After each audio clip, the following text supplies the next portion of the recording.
If we are responsible, the future will be good for the future generations. Bharatiya Nagarik Suraksha Sanhita, BNSS, 2023. Chapter 8, Reciprocal Arrangements for Assistance in Certain Matters and Procedure for Attachment and Forfeiture of Property, Sections 106 to 124. Chapter 8 of the Bharatiya Nagarik Suraksha Sanhita, BNSS, 2023 addresses the legal mechanisms for international cooperation in criminal matters and outlines the procedures for the attachment and forfeiture of property involved in criminal activities. Sections 106 to 124 provide a comprehensive framework to facilitate cross-border legal assistance and ensure that assets derived from criminal conduct are effectively managed and disposed of in accordance with the law. Section 106, Definitions. This section provides definitions for key terms used in the chapter, such as reciprocal arrangements, attachment, forfeiture,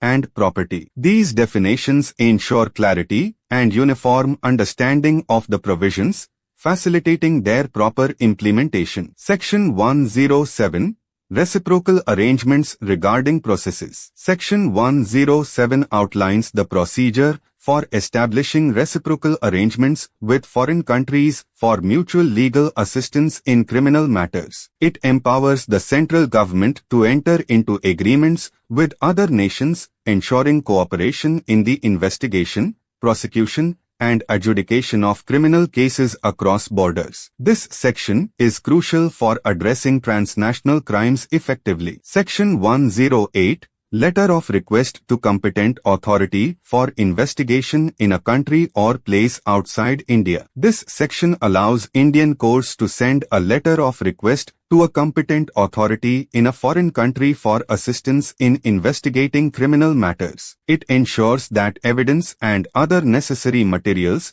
can be obtained from abroad to support domestic criminal proceedings. This provision enhances the ability of Indian courts to gather crucial evidence located in foreign jurisdictions. Section 109, Letter of Request from a country or place outside India to a court or an authority for investigation in India. Section 109 provides for the execution of letters of request received from foreign countries seeking assistance in investigating criminal matters within India. It mandates that such requests be honored and that necessary measures be taken to facilitate the foreign investigation. This section reinforces India's commitment to international legal cooperation. Section 110, Assistance in Securing Transfer of Persons. This section outlines the procedures for securing the transfer of persons, including witnesses and suspects, between India and foreign countries for the purpose of investigation,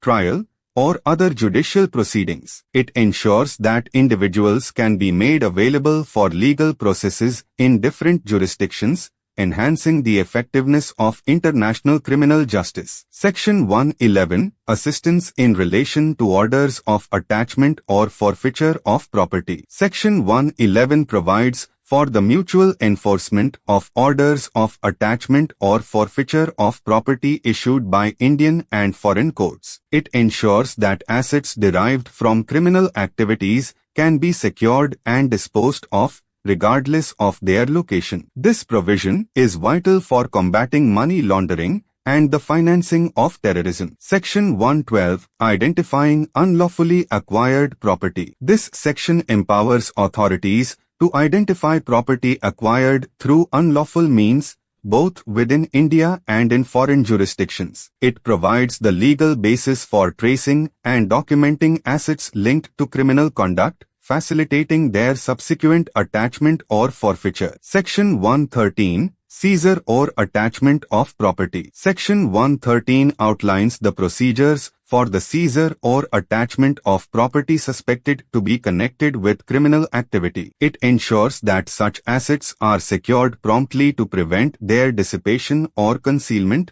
preserving their value for legal proceedings. Section 114, Management of properties seized or forfeited. This section mandates the establishment of mechanisms for the proper management of seized or forfeited properties. It includes provisions for maintaining, safeguarding, and, if necessary, disposing of such assets to ensure they retain their value and utility. Section 115, Notice of forfeiture of property. Section 115 requires that notice be given to interested parties when property is ordered to be forfeited. This ensures transparency and provides an opportunity for affected individuals or entities to contest the forfeiture in court, protecting their legal rights. Section 116, Forfeiture of property in certain cases. This section specifies the conditions under which property can be forfeited, including properties involved in serious crimes such as terrorism,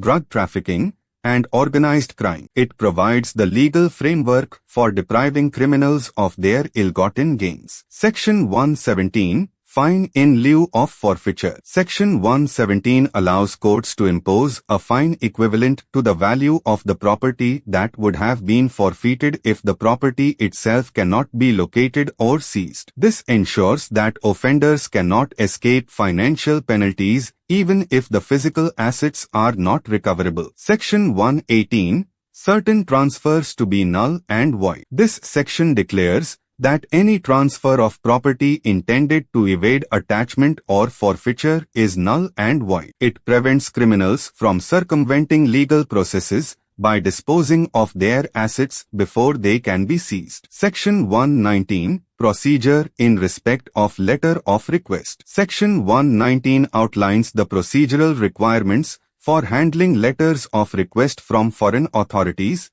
ensuring that they are processed efficiently and in accordance with Indian law. It includes provisions for verifying the authenticity and relevance of such requests. Section 120, Application of this chapter. This section clarifies the scope of application for the provisions within this chapter, ensuring that they apply to all relevant legal contexts involving reciprocal arrangements and the attachment or forfeiture of property. Section 121, Saving of inherent powers of court. Section 121 preserves the inherent powers of the court to make any orders necessary to ensure justice is served, even if not explicitly covered by the provisions of this chapter. This ensures judicial discretion and flexibility in addressing unique or unforeseen situations. Section 122, Appeals. This section provides the right to appeal decisions related to the attachment or forfeiture of property, ensuring that affected parties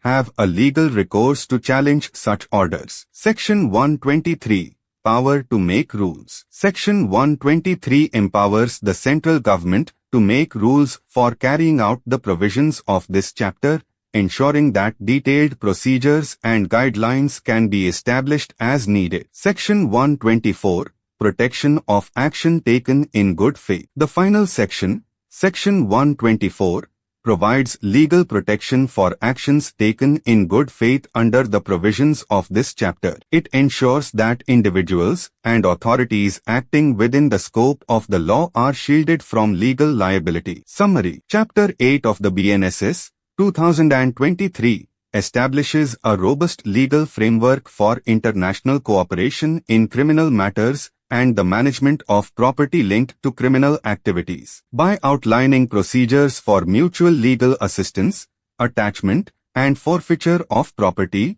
this chapter ensures that assets derived from criminal conduct can be effectively secured and disposed of. It enhances the ability of Indian authorities to collaborate with foreign jurisdictions, supporting the global fight against crime and terrorism. Through detailed provisions and safeguards, this chapter balances the need for effective law enforcement with the protection of individual rights. Stay informed. Live in comfort.